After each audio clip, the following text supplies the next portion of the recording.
Chocolate and Pop, it's time for Monday Club. It's like the Breakfast Club, but if they use their bourbon instead of milk on their Rice Krispies. Today we are going to be talking about last week's shenanigans. We're going to toast to getting out of parking tickets. We're going to talk about our bucket lists. We're going to talk about last week's bar bets, and we are going to do a lot more. Stick around, guys. Woo!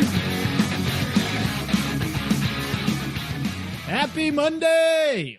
Happy Monday, sir. How are you doing? I'm good, dude. How are you? Oh my goodness, Pete! For real. Last night, it was Sunday night. I was laying down and I thought to myself, "Oh my goodness, what is tomorrow?" And I looked at my calendar and it was Monday, and I got so freaking happy.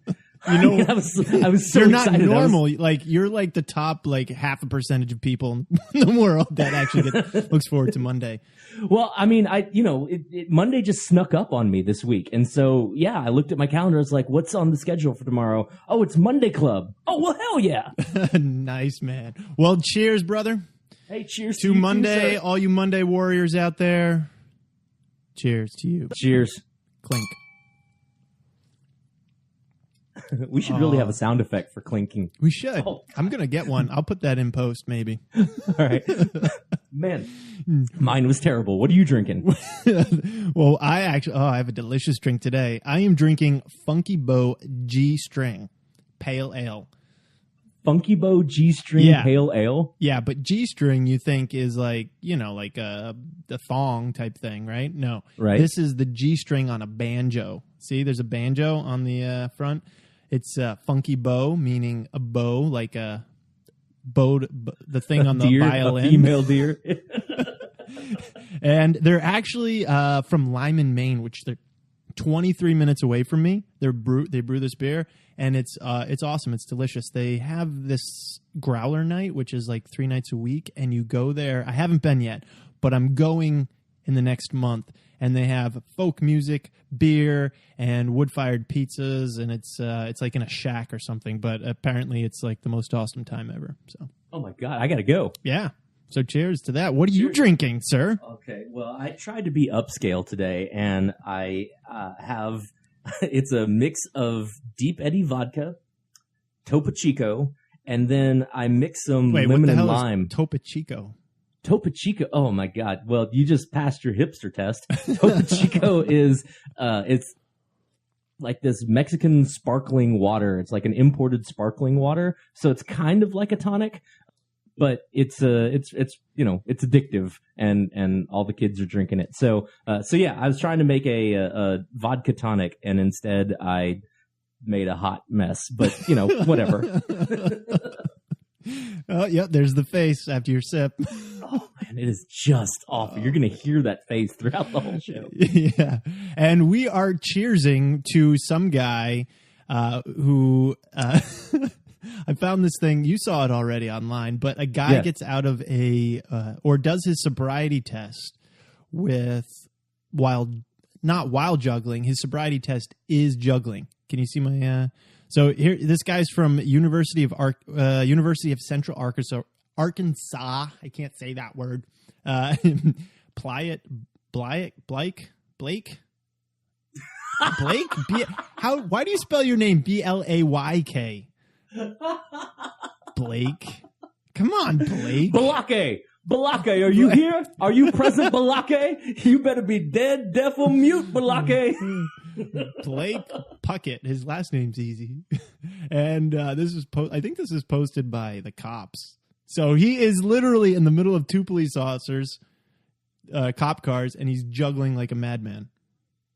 So first of all, props to that guy for, saying, hey, I will do this to get out of a parking ticket or a speeding ticket. And you can see the cops clapping for him. But, watching this, have you ever, I don't know if you've ever had to do the sobriety test where they pull you out of the car, but those police lights are so bright and so stroby that I can't even imagine walking a straight line sober in that situation, much less trying to juggle. I mean, that looks awful. Yeah, I don't think he was actually drinking, though. The article says he was coming from the library on a Friday night. Negative points there. So wait, just to recap, he's coming from the library on a Friday night with his juggling clubs in the back of his car. And he had something, the article goes on to talk about, the police officer saw something protruding from his pants pocket, and they asked him, and he said, it's magic stuff. Dude, Balake Puckett from University of Central Arkansas, mad respect to you, sir. Yeah. Way to do that. That's crazy. I've had to take a sobriety test. I was coming back from the beach, and I came off the highway and then was speeding on this secondary road, and I don't know, I just forgot how fast I was going, and I was going a few miles per hour over. I got pulled over, and this guy was convinced I was like stoned. He's like, your eyes are all red. I'm like, I just came from the beach. My hair was a mess. I probably looked really stoned. But he called another cop over that was like not over, but like from across the street, but like radioed him to come and do, because he was some trained specially in marijuana sobriety testing. And he came over and I had to wait there for like 20 minutes while this cop gets here and gives me a sobriety test. And he's like, your eyes are shaking. I'm like, that's the sign. And he's telling me how that's the sign of that I'm high. And I'm like, I don't know what to tell you. I haven't been smoking weed today. Today is the optimal word. I have been pulled I was at a gas station and I was filling up my car with gas. I had 2 passengers in the car with me. This is when I was still in college, I think. And we finished filling up with gas and started driving away. And I got to say, this was a 1986 and a half piece of crap truck that I used to have. Now, it was so bad, I bought that truck for $70 cash. Like, that's how... And it ran? It ran for like years. Yeah. Wow. But I had 2 passengers and we're driving that truck, and it was, it's not like I had subwoofers in there. I mean, I had the 1986 original speakers in there, and I'm starting to pull away from the gas station, and this bicycle cop he takes out his flashlight and he starts like waving the flashlight left and right really fast. And I see that in my rearview mirror, but I'm in a car and this is a bicycle cop, and I don't really think that that's a siren. I just think that he's, flashing his light. So we keep going for about a block, and he keeps up with the car and he starts flashing his lights again. Or it's not even flashing his lights. He's like moving his flashlight back and forth. And so I pull over my truck and I'm thinking to myself, did I get pulled over by a bicycle cop? And he gets me out of the car and he is right? And he gets me out of the truck and he is just pissed because he thinks I was running away from the cops. So he pulls all 3 of us out of the car, puts us in handcuffs, and has us just sitting against on the curb. And we sat there for like 30 minutes while he went through my driver's license, my insurance, called, phoned it in, had another cop show up. And then he said, well, it smells like you guys have been drinking in the car. And we're like, dude, we just tried to get gas and go home, And so he tried to give us a field sobriety test and I just refused. I was like, no, I'm not going to do that.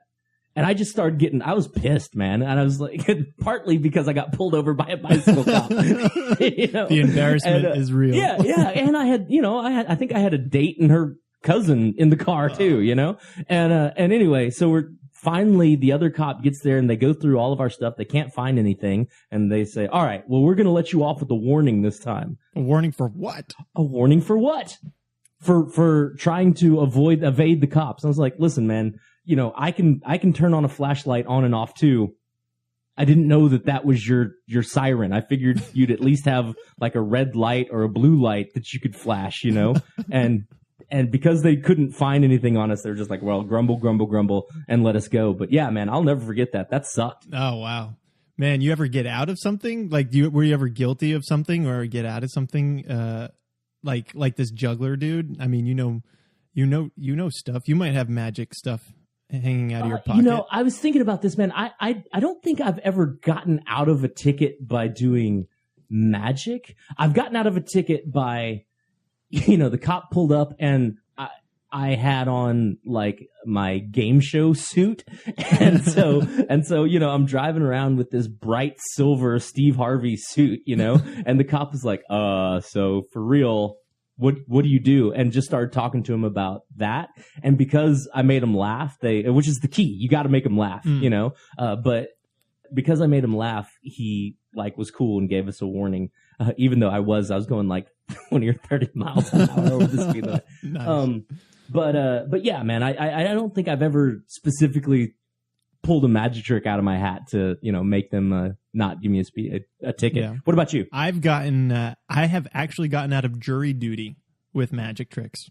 Okay, so how did that go? It was so I got called in, and I called them because they say call if you can't do it, and they get everybody calling them. I'm sure. Damn, I can't talk today.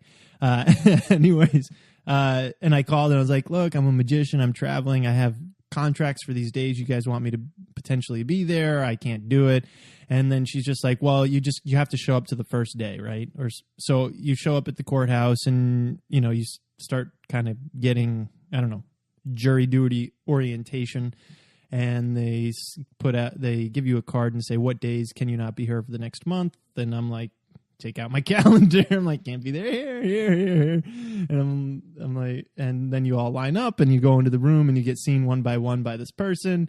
And they're like, so you have dates, you have shows on all these dates? And I'm like, yeah, I mean, they're contracts. I've signed them. I can't get out of them. And she's like, you do magic? And I'm like, yeah. She's like, can you show us your trick? You're like, yes, I can. So I pulled out, I'm like, do you have any rubber bands? They gave me some rubber bands. I did some magic with them, and they're like, all right, well, you're excused. And I left. That's awesome. That's really, really awesome, man. I gave them my website too in case they do holiday parties. Actually, that reminded me when I went to I was doing pre-check, when you have to go and do your interview to get your pre-check for airplane flights. Yeah. I went in there and told the officer what I did for a living, and he was so surprised. He said, well, can you show me something? I'm sure I did something with rubber bands too. It's like that's the easiest thing in an office to find.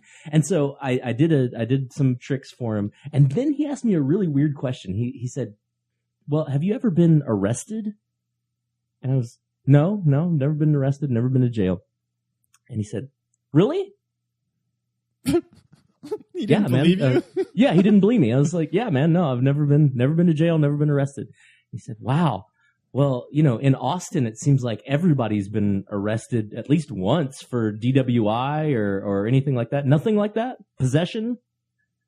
No, man, I'm just trying to get, just trying to do some tricks all around the country. And he's like, wow, okay, cool. I mean, that was pretty much the entirety of my interview right there was, so you're sure you haven't been arrested? Yeah, man, I didn't forget. But don't they check that anyways? Like they have your name and they have access to the government?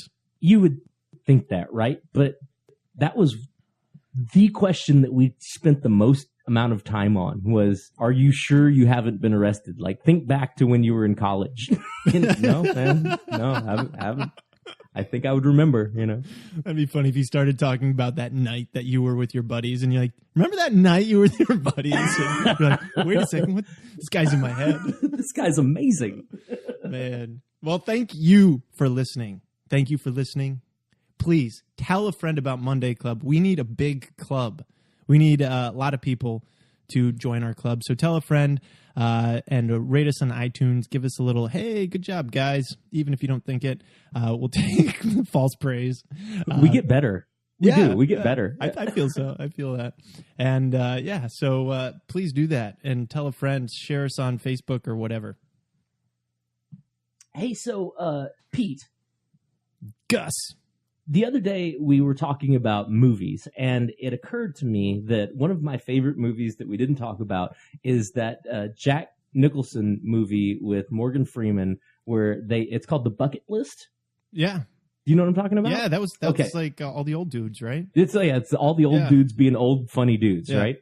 So I was thinking about it, man. Do you have anything on your bucket list? Like, do you have a top 3 on your bucket list? Things you haven't done that you think you'd really like to do before you die? I do. It's not like I have an official running list, but things like that I always come back to in my head, like things I want to do. I would love. I've traveled extensively throughout the U.S. doing shows, but my international travel is anemic. I've stayed to this continent pretty much. Where have you been? Like overseas? And I have just Canada and Mexico and the Caribbean. So over creek. You've been over creek. Yeah, I've been over creek. Not overseas. I would love to visit Japan. I think like their culture, I guess I'm fascinated with Asian culture, and I think it'd be one of the most different places to visit too because of the culture. That's just where obviously it's still really technological, and they're a first world country, so it would be all the comforts of home. But like it'd be so far removed from what I'm used to every day that I would. Yeah. I totally get that, man. My mom used to run the travel program for the University of Texas for all their alumni, and she went to all 7 continents, went to all these different places, and asked me if there's some places I'd like to go. And Japan and parts of Africa were the ones that I wanted to go to, just because the culture's there, and like I can just imagine getting off the plane and looking around and thinking to myself, "Oh my God, this is still on planet Earth." Yeah. Which is you go to London and sure, things are a little bit different, but basically how to operate while you're there. But yeah, going to one of those countries, I think, would make it where you genuinely get out of your car, you get out of the plane or whatever, and you're in such a different culture, different lifestyle that it would feel like you had traveled to a completely different place. Yeah. I want to feel like I'm, completely out of my comfort zone. Yeah. Well, so I guess I have 3 that I went ahead and got prepared for you too. And my first one that segues to what you were talking about, before I die, I would love to go to outer space. So Elon Musk, if you're listening to Monday Club, and I feel like you should be, but if you're listening and you need a volunteer to go around the moon in a slingshot and come back, dude, I'm in. Aren't they selling tickets to go like space tourism? I mean, sure. In fact, but it's like options tickets. It's like, yeah. I mean, if you have $1 million that you're just willing to spend, you can go to space. Yeah, that's what I mean. A lot you of need training to and all that spend stuff. your millions of dollars to do that. I think going up into outer space and seeing the Earth from that perspective would, I don't know, it'd fulfill me in some strange way. I just want to see what it looks like, and then it's just the planet is to us it's so big, but you get removed from it where you can see the entire planet from one window. I think would just inspire that sense of awe, like, man, we are so tiny, just so insignificant and you tiny. Could finally prove that the Earth is round. Call back on an episode. Stupid flat earthers. There's what? No turtle under there. You know what though? I would rather experience 0G. Like, not rather, but that would be number one. If I went, I'd like to go to space, but definitely not a dream of mine per se. But experiencing 0G and floating around would probably be way more up on my bucket list than just kind of the visual of the Earth, even though that would be awesome. Have you seen the videos of the astronauts who come back from space and they're talking and they might have like a pin in their hand and they put the pin up next to their head and then they drop it and let it go and then keep talking and the pin clatters to the floor and you can just see it in their face. They're like, oh, damn it. Stupid gravity. Because you would get so used to being able to do that, right? You're totally. eating and then instead of having to put it on a table, you can just let it go. It'll be right there when you get back, Yeah, I wonder if they're like walking around and they just fall everywhere because they're expecting to float. It's time to lose some weight, man. Damn. Number 2 on my bucket list, I think, would have to be hike the Appalachian Trail. I love hiking. I don't get to do it as much as I'd like to, but I've hiked a lot in the Northeast, and the Appalachian Trail is the pinnacle of hiking to me. It's like the ultimate. You take 4 to 6 months, whatever, and just head out on the trail, go camping every night, and just you against the wilderness and this trail, and that just appeals so much to me. You want to do that thing where you go from like Southern California up into Canada, or is it? Oh, So the Appalachian Trail is the eastern on. It starts in Georgia, and goes and ends in Maine on Mount Katahdin. Or you could Seriously? do it. You could do the opposite way. Yeah. But Wow. most people start in like March in Georgia because obviously there's no snow in Georgia at that time, and then they Right. hike all the way to Maine, and they usually will end 4 to 6 months later, depending on how fast you go. Wow. I cannot imagine the smell of a person who does that. Well, I've can't. heard, It's not I've like heard of you're people. you can actually stay like it. Obviously, you cross lots of roads and towns and stuff. It's not all in the woods, but so you can like stay at hotels occasionally and stuff like that. But I mean, if you're a poser, you can, Yeah. sure. I But mean, if you're a beast, then that's what you do. I've actually heard of people who do that, and their shoe size is supposed to increase by like 1 or 2 shoe sizes by the time you're done with that trail. really, Yeah, is that real? yeah, that's a real. Because you well, just I all should the say, pressure of. yeah, I should say that's a real thing I've heard. I look forward to your letters. So, is there any connection between your shoe size and man size? would that have a connection there? I mean, it depends on how many bears you box. Wait, proof that it doesn't. There would be more people hiking the Appalachian Trail. Probably true. All right. Well, I guess my number 2 one would be I really, when I was in high school, this is going to make me sound super cool, but when I was in high school, I took Latin for my foreign language. Say something in Latin. Dulce decorum est quod patri mori. Holy shit! What does that mean? It is good and proper for one to die for their country. So, man, this is good wow. vodka. So my point is, because of that, Wait, I have another question about this. Why All would right. you learn to say that in Latin? Is that like a saying in Latin?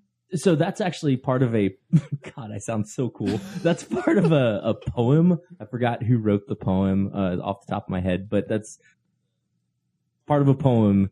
And that specific phrase in Latin is like the recurring theme in the poem. I think you were in a secret government facility being brainwashed to be a spy, and you escaped. I mean, that makes taking Latin in high school sound way cooler, right? So anyway, because of that, I would love to go to Rome and go visit the Colosseum and, see the Arc de Triomphe and all of the cool stuff that they've got, the ancient Roman ruins. The Colosseum was badass back in the day. Here's a learning fact. All right. When the Colosseum was in its heyday back, in Roman times, it was so well designed that they would flood it and have naval battles in What? the Colosseum. Yeah. They I've would never put heard of boats. They would have naval battles in the Colosseum and, with real boats and real people jumping from boat to boat and, dying Wow. by swords and stuff like that. Yeah. How badass is that? I mean, That is badass. So for wait, being gory. practice naval battles? No. I mean that they would have like the Myrmidon. I don't know what they're called, but they would have gladiators on the boat and have them fight to the death, but in the water. So people are drowning and getting crushed and all that, Gotcha. but also swinging from boat to boat. And yeah, anyway, Fun I'd love fact. to go. Fun fact. I like it. So my bucket list. I am a amateur harmonica player. I don't play often anymore. I used to play like every day, but I would love to play more, and I would love to be in a blues band, like in my 60s. Can you bend notes? I can bend notes. Can you bend notes? I can bend notes. What? You can play the Yeah. harmonica? I used to back, when I was Oh, taking Latin in high school. That's Yeah, man. cool, I actually took some informal classes through the local university to of blues harmonica, Really? and thought how cool would it be to be able to do that. And then I saw Dude, we should have a harmonica off. That sounded something Jewish. it did. Yeah, dude. It's been 10 years since I've put a harmonica to my lips, but I used to, when I would go camping, I'd take my harmonica and try to be that Yeah. guy, and it never It's worked cooler out. with a guitar, though, right? Everything's cooler with a guitar. But how badass would that be just to be in a bar playing blues? If it's not like your only means of survival, I guess, but Right. as a hobby. What was your go-to song on harmonica? I could almost play Juke in its entirety. Little Walter's Juke. Nice. I was close. I mean, it Nice. wasn't perfect, but I was close to getting. I mean, I could get through it, but there was some messy parts. But I wanted to play. I could do Amazing Grace, and I was working on when I actually cared. I was working on doing the MASH theme song, or the suicide is painless, that song,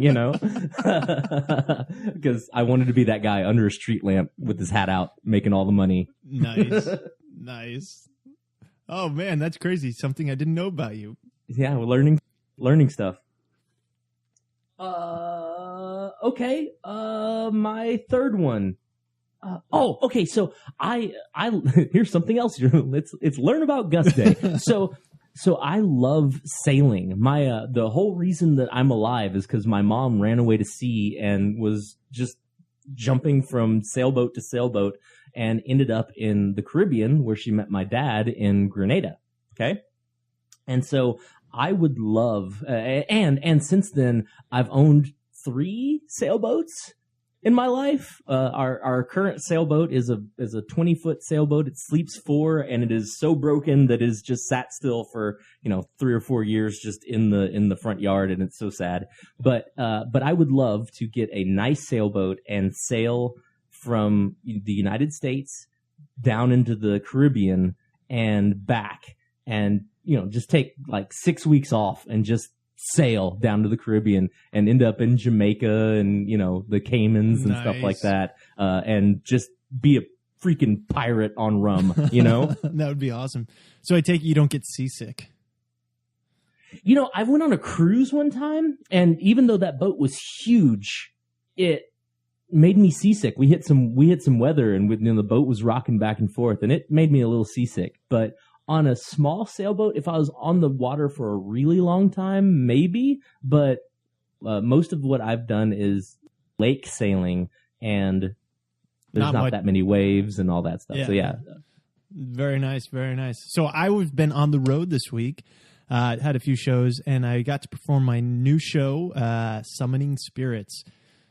Ooh! Hey, applause for you for new show. Thanks, Good man. job. Thanks. So now I tour with 2 completely different shows, which is interesting because it's a lot of stuff to travel with if you have to do both of them, which I did this weekend. But I was at Arcadia University in Pennsylvania, and I did that show, and it was great. It was fun. The show is getting a lot better every time I do it, and I'm really pumped about it.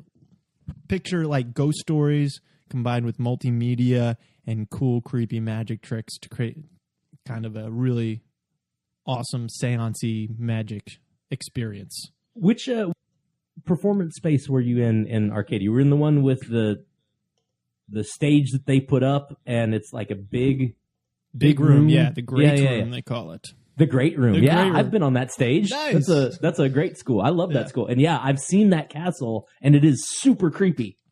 Yeah, and the castle he talks about, the haunted castle, they have a haunted castle on campus, and it's turned into dorm rooms. People live there. And What? Yeah. And I think they make the first years live there. So it's like a rite of passage to go to Arcadia. And they gave me a midnight tour. My show was at 10, and after the show we went and toured this haunted castle at midnight. And it was pretty. There's some pretty creepy parts to it. They told me a story of the Red Room. Now, we couldn't actually go in because that was turned into offices and it was locked. But the Red Room is apparently someone was murdered in there, and the blood stains on the wall, they couldn't wash them out, so they just painted the room red. What? Yeah, that's the story. Wait, can you corroborate that that's a real story, that someone was murdered in that castle? I sure cannot. But they have I can't even remember all the stories they were telling me. They were telling me about, I don't know, there must have been at least 8 to 10 ghost or murder stories on that campus. They obviously probably aren't all true, but it's crazy. You know what's weird too? They have a rule that you cannot have a Ouija board on campus. And in my show, I use a Ouija board on stage. So after the show, everyone's like, you know that's illegal, right? You know you can't do that. You know? So it was like the coolest thing because it was so forbidden fruit to these people. Pete Bois, the rebel magician, bringing in a Ouija board on campus. Breaking all the rules down. Breaking all the rules. Man, we'll talk about scary stuff in just a second, but that reminded me, I went to a school one time that was I'm not going to say the school, they were crazy religious, super, super ridiculously religious schools. And we work a lot of religious schools, but was it in Minnesota? No, it's a school, whatever. So was it in Minnesota? No, it wasn't in Minnesota. But this school was so religious that they didn't allow dancing on campus. And to the point where part of our show at that point in time, I had a dance off that happened in the middle of the show. And I didn't know that, nobody told me that you couldn't dance on campus. And so I started the process of doing this dance off, and all of the administrators ran to the front of the stage and were like, no, like waving their hands back and forth.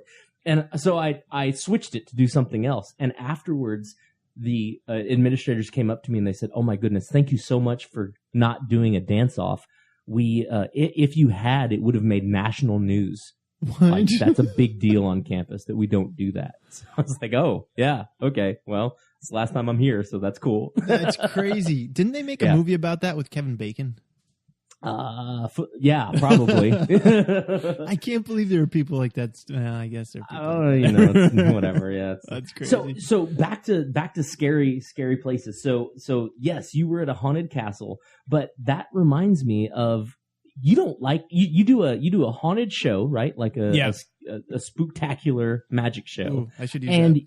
You write it down. I get a nickel. But you don't like being scared, isn't that right? That is right. Yeah, I can't watch horror movies. I get so scared. It's debilitating. It's crazy. I hate it. Horror movies, I'm so like, when, like, I can take like violent, type movies where there's martial arts and even some little bit of gore, but like once it gets really, even surgery on TV, like they have like, they take, TV surgery gore. I have to look away. I can't even do it. And just being scared, my imagination runs wild, and I get so scared that I can't. So, I hate it.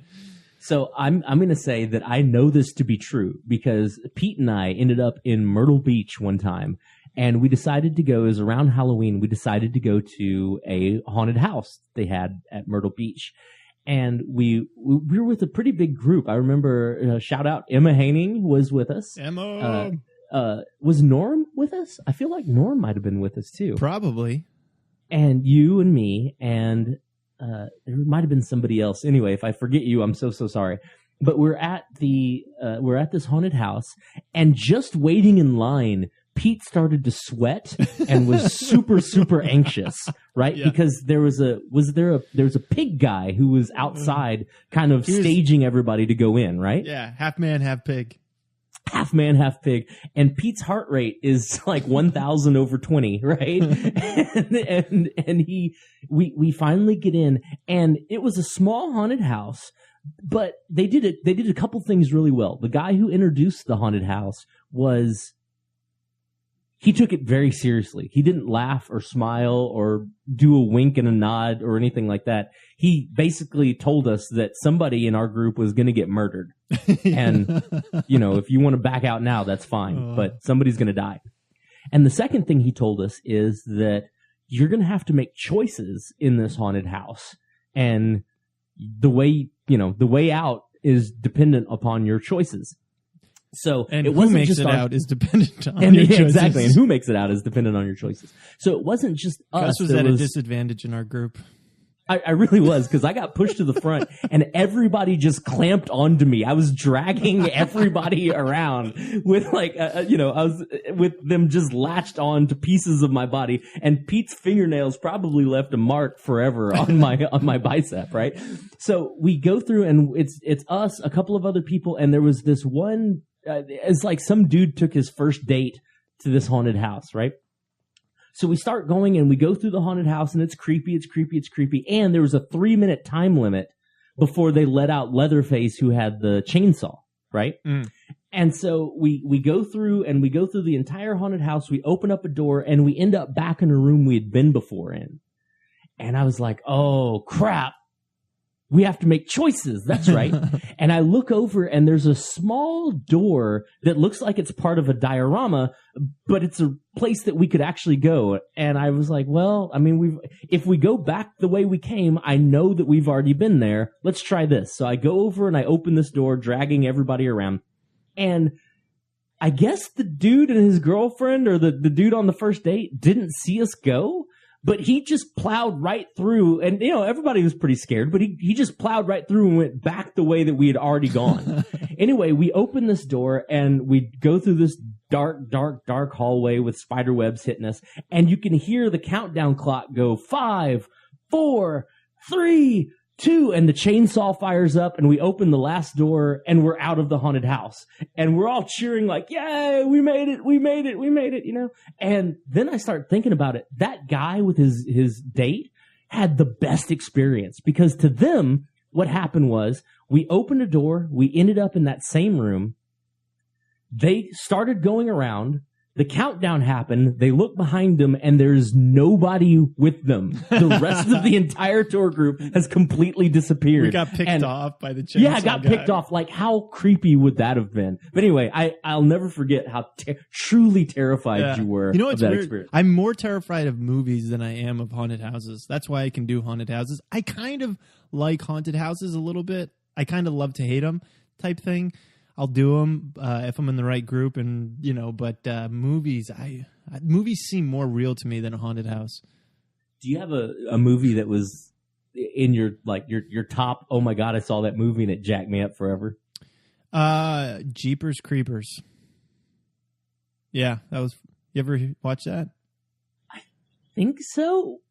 Was there like a 18-wheeler truck involved in that one somewhere? Yes, in the beginning, I think so. Yeah, and I've seen the first the Ring movie. I went to that's mine. Yeah. The Ring messed me up for a very long time. Yeah, and it messed me up so bad that I remember I saw that movie. I dropped my friends off. I went back home. I couldn't sleep. And I was trying, you're trying, that feeling where you try to be brave? You're like, well, I'm going to turn out all the lights. That's and every day whatever. For me. So I tried to, be brave, and I finally just gave up. I was like, I can't do it. And I remembered that I had recorded a football game, and this is a long time ago. So I had recorded it on VHS, and I gave up on trying to sleep, and I thought to myself, oh, this is fine. I'll just watch this football game. That'll make me go to sleep. And I had that super creepy moment where I left the lights off. I got up. I turned my TV on. I turned it to channel 3, so there's static, right? And I go to push a blank tape back into the VCR to start my football game. And I touched the tape with my first finger, and I got the full-on cold sweats. Like, if I push this tape in and some chick with dark hair appears on this TV, I won't be able to take it. Oh, my God. That sounds awful. It was terrible. And you just freeze, right? Like, I'm frozen in fear. That's obviously I literally froze in fear. What happens to me. Yeah. I guess I'm a hypocrite because I like to scare people. That's why I made this show. I will scare you, but don't you dare scare me. Well, dude, seriously, man, congrats on launching that new show. I've seen bits and pieces of it, and it looks really, really awesome. So, Thanks, kudos, man. Thanks. So, speaking of movies, we had an 1980s martial arts movie exchange this week.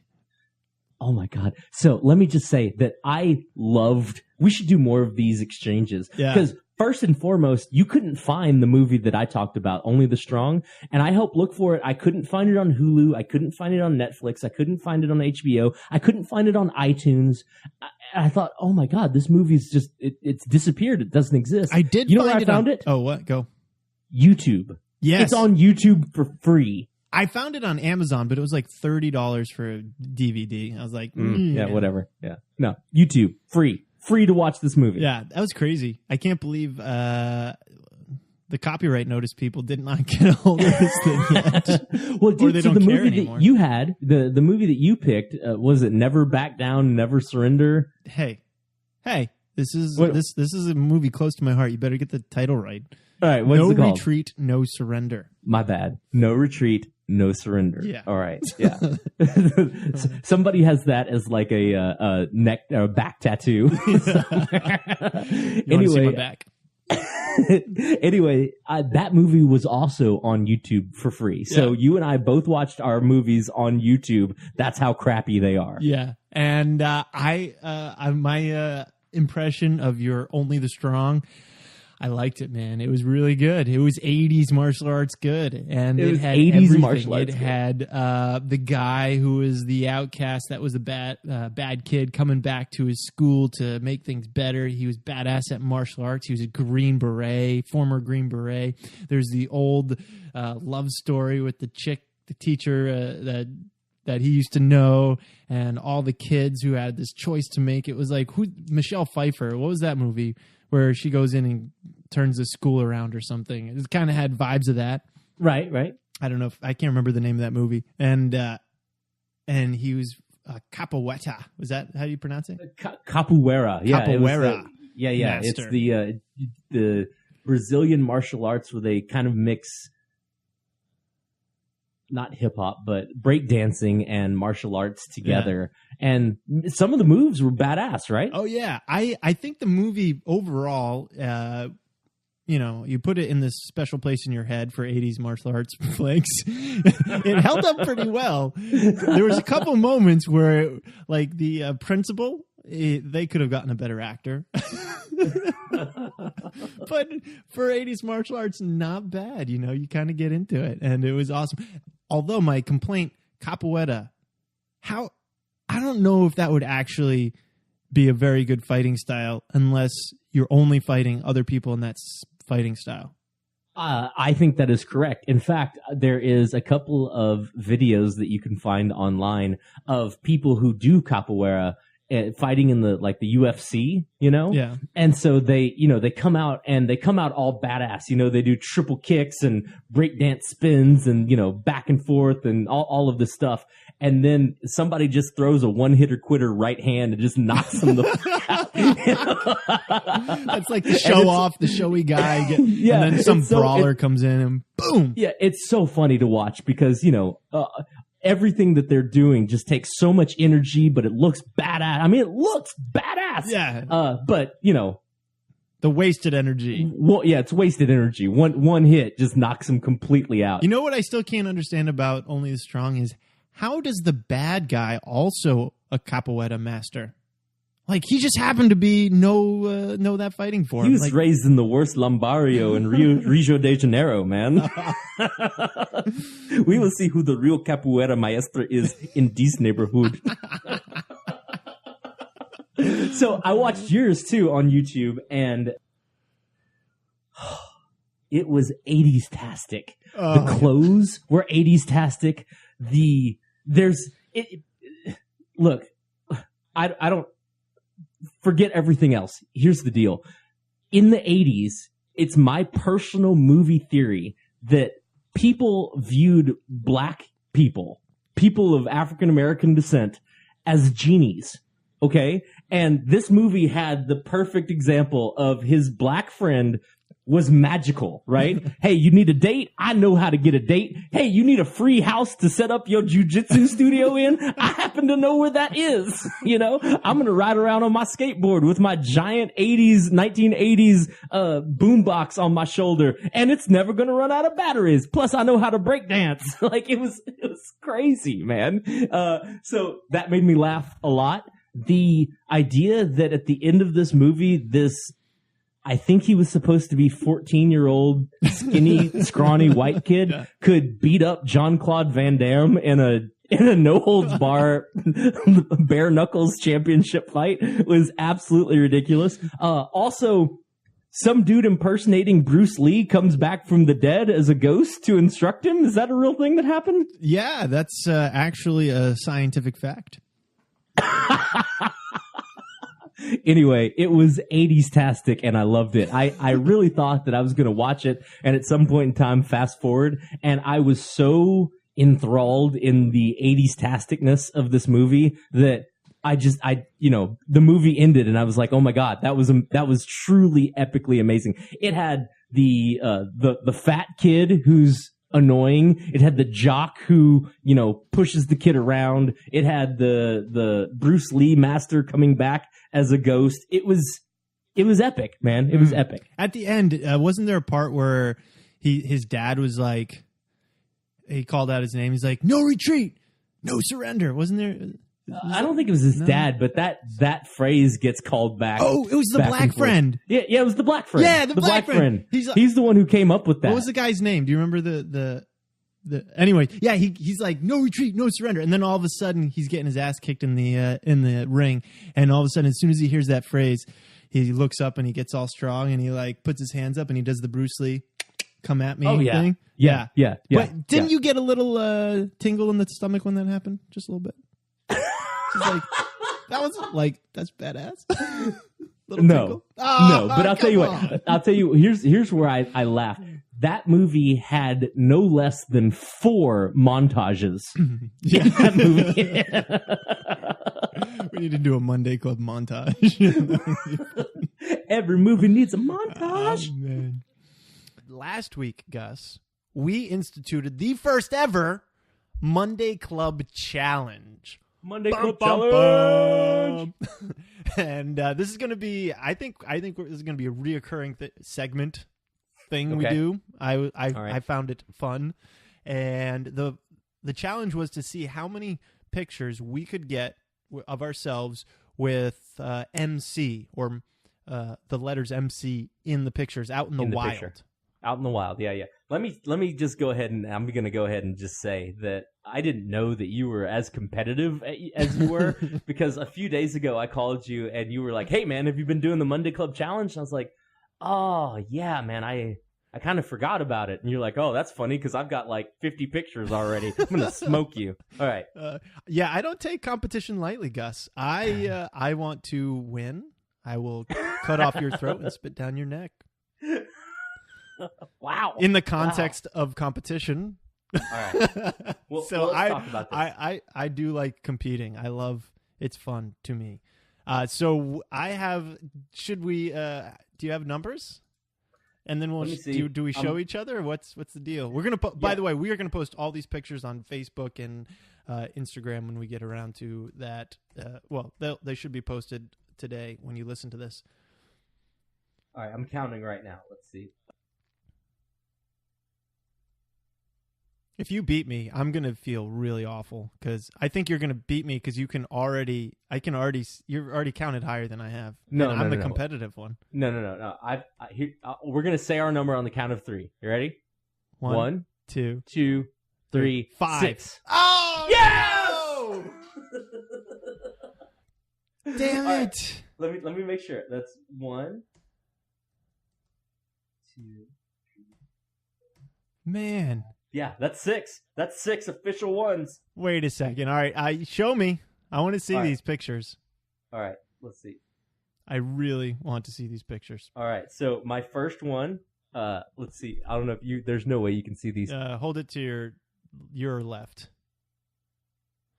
My first one is that one right there. I see a finger. That's a finger pointing at the MC. That's the Minute Clinic at the Walgreens. That's all right. One. All right. Oh. Did you Google this stuff, or did you just walk around? No, dude. I'm in all of these pictures. I went to McBee Elementary School, and so that's me with the MC right there. Yeah. All right, that's 2. God, I feel so worthless. See. There's a van that I took a picture of. I zoomed in. That's a Modern Concrete right there. Okay. MC. Yeah. Modern Concrete. Okay, that's 3. The obligatory one of me in front of McDonald's. Yeah, that's 4. I got that one. Yep. I figured you would. That's me in front of Mimi's Cafe. Oh my God. That's 5. I think Austin is skewed heavily to help you. Probably, yeah. Okay, yeah. Blame it on Austin. And last one is that's me in front of a sign that says Marvel versus Capcom in the game store. That's 6 right there, friend. Oh my God. Well, I feel like awful now. Wait, hang on, just a second. Okay, yeah. I enjoyed my moment. Yeah, I enjoyed my moment right there. So you want to see mine? All right. So can you see that? yeah. I'm gonna. Next Monday Club Challenge, I'm gonna kick your ass, man. I hope you can freeze it right there. Wait, do that again. I got it. Screen capture. Oh my God! Right. Well, let me. So there's my MC. These were all at airports too, because I was traveling. That's pretty nice. Monte Carlo. That was in the back of a magazine. Maximum capacity. Nice. Then you have to kind of go making connections. Look at that. That's got to get points, an extra point for being creative here, because that's difficult to see right there. No, but okay. And then maintain your core assets. M is right above C. You know, I should get extra points because this is on a people mover. I had to time this picture just right. Listen, no, you don't get any extra points, and I'll tell you why. I literally got chased away from the elementary school that I took that picture of because the security guard came out, and I'm sitting there just wandering around trying to get pictures in the of an spot. elementary school. Yeah, and they're like, you can't take pictures here. Gus is now a registered pedophile, sex offender. And then the second thing is there was a photo opportunity that I had that I didn't get because it got screwed up. Here's how it went down. There was a giant GMC Arcadia that was parked in a parking lot, and I was like, oh, if I just stand in front of the G, then that would just be MC. So I get down like I'm a rapper in front of a new car, right? Like and try to pose myself. And while I'm just like kneeling in front of this guy's car, he came out and got in the car and started it up, and I was like, oh my God, I gotta get out of here. That's awesome. Oh man, what we do for Monday Club. Right? You almost got arrested twice. Twice, I know, right? Oh man. I damn believe it. The bet, well, sir. I'm gonna get you next time. Well, I believe the bet was that means that you have to do a concession speech. I have to do a concession speech? Yeah. I haven't prepared one. Thought I was gonna win. I shouldn't have challenged you in the middle of the week. You would have. Yeah, that's right. Yeah, you should have talked to me. If you had talked to me on Saturday, I wouldn't have had a single thing. You would have come with McDonald's. Yeah, that's right. Thank you all. Thank you to all the little people that made this possible. I appreciate the loss here. It is with great shame that I have lost to Gus Davis. But Gus Davis is the greatest MC Monday Club finder in the wild there is, so I shouldn't feel too bad by being beaten by the best. It is a sad day in Monday Club history for me, Peter Bois. Is this a real good speech? I've never done a concession speech. I always win. Well, keep laying it on. Keep laying it on. You're almost there. Gus, you are great. You are wonderful, Gus. You've done the miraculous, the impossible. You've beaten me. I can't believe that you've actually been so great to beat me, the greatest. Because to be the greatest, you have to be one better than the greatest. Although, this time, I was not the greatest. So, Gus, congratulations. You are a gentleman, a scholar, an athlete, a smart person. Did I say that already? Thank you very much for the opportunity to compete with you. I will get you next time. Done and done, my friend. Listen, next time I feel like Pete's going to be like, never back down, never surrender. No, damn it, it's no retreat, no surrender. No retreat, no surrender. All right. Listen, Pete, that's all the time we have. Oh, wait, let's go. Quick teachable moments. Quick. Okay, my teachable moment today, always look in the bag. Just remember that. Always look in the bag. Today I went to go pick up a prescription from CVS, put it in the car, drove away, went home, opened it. It was one prescription short. Damn it, I have to go back to CVS. So if you're buying something, this goes for McDonald's fast food. Anything you buy that comes in a bag. Goes for McDonald's fast food. Always look in the bag before you drive away from that store. All right. Well, hey, listen, my teachable moment of this last week is that allergies suck, and I got attacked by the Austin allergies, and I ended up taking 2 Benadryls, and they knocked me out all day yesterday. In fact, I was supposed to go hang out with my friend CJ Johnson and just have like a fun night of hanging out and eating burgers on their deck and stuff like that. And I couldn't do it. I've never been in that spot where I shouldn't operate heavy machinery, but I was in and out of consciousness all day yesterday. So allergies suck. Take care of yourself. Know your limits. And seriously, Benadryl, you're a powerful, powerful, powerful drug. We love you, Benadryl. We do.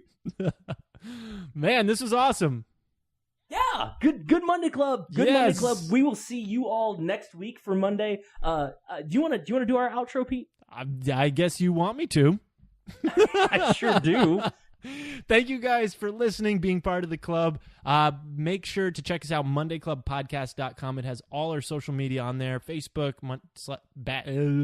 Facebook.com/Monday Club Podcast, Twitter, Monday Club Pod, Instagram. Email us questions, comments, concerns, ideas. You have a Monday Club challenge you want us to do, MondayClubPodcast@gmail.com. Happy Monday Club. Happy Monday Club, everybody.